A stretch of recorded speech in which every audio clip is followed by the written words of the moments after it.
Guys, today, let's learn how to fix cannot open the page error on Safari.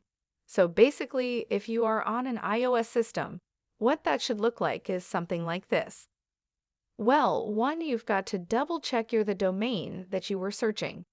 Maybe there's something wrong with the letters or with the whole domain. Just double check it if it is the same as the page that you were trying to access.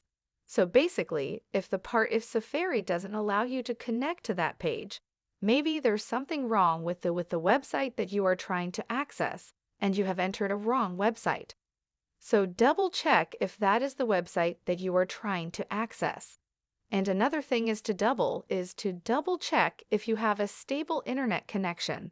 So add a number on your control centers and check if you are connected onto a stable internet connection. If the problem is with your internet connection, maybe you're going to have to try another. And of course, once those two options, once you have done both of those options and the problem is still persisting, you can hit a number and remove the application from the background, launch it again. And basically, you should have everything going well now. And you could also try to restart your phones, which is to do that.